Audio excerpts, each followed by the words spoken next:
You sit at your desk for hours, staring at a list of new English vocabulary. By the end of the session, you know every translation perfectly. But when you wake up the next morning and test yourself, the words are gone. The immediate reaction is to internalize this loss. You assume your memory is failing, you have aged past the optimal window for language acquisition, or you simply lack a natural ear for foreign tongues.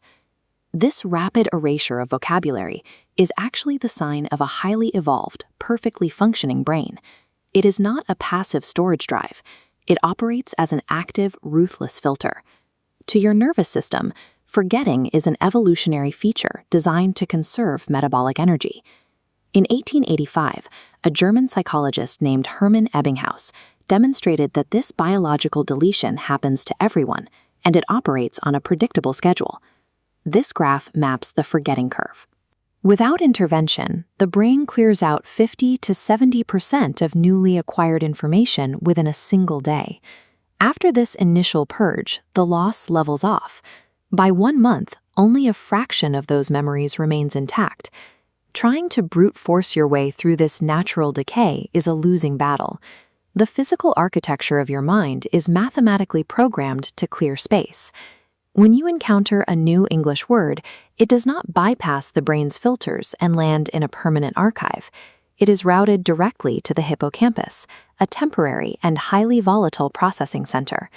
These initial memory traces are exceptionally fragile. They resemble a faint trail of bent grass created by walking through a field a single time, rather than a paved structural highway.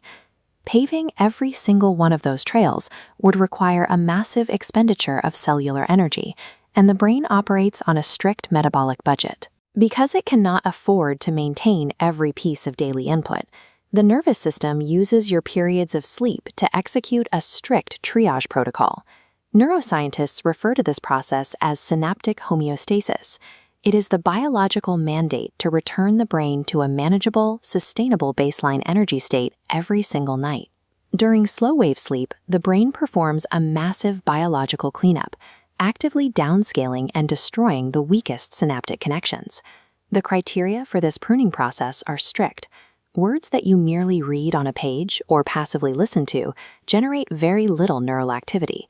The brain classifies them as useless background noise and dismantles them. Sleep acts as a strictly destructive laboratory. It aggressively deletes unproven data to ensure your neural networks have the metabolic capacity to learn again the following day. For a vocabulary word to survive, it must undergo systems consolidation. This is the physical transfer of the data out of the temporary hippocampus and into the permanent, deep networks of the neocortex. Your biology will absolutely refuse to dedicate the energy required for this structural reorganization unless you force its hand. Passive exposure accomplishes nothing. Scanning a flashcard or rereading a textbook chapter sends no biological signal to your nervous system that the information has long-term utility. To generate that signal, you have to demand the information from your own memory without looking at the answer. This struggle to retrieve a fading word creates mental friction, and that specific friction physically strengthens the neural bridge. Skimming an English definition guarantees its deletion. The intense, deliberate effort of active recall is the only mechanism that commands your brain to save the word permanently. This brings us to a mathematical scheduling technique designed to interrupt the forgetting curve entirely. This graph maps spaced repetition. By recalling a word exactly when the brain prepares to delete it, you reset the decay clock. With each successful retrieval, the memory requires less energy, resulting in a flatter decay curve stretching over days, weeks, and months. Achieving fluency is the result of manipulating your own biology. You are proving a memory's worth at the precise second the brain tries to discard it. This requires a shift in how you view the learning process. The mental friction you feel when you struggle to pull a word from your memory is not a sign of failure. This frustrating friction is actually the exact physical sensation of a temporary memory transforming into permanent neocortical architecture. Every time you have previously blamed yourself for losing vocabulary, you are simply witnessing an automated biological process that you had not yet learned to control.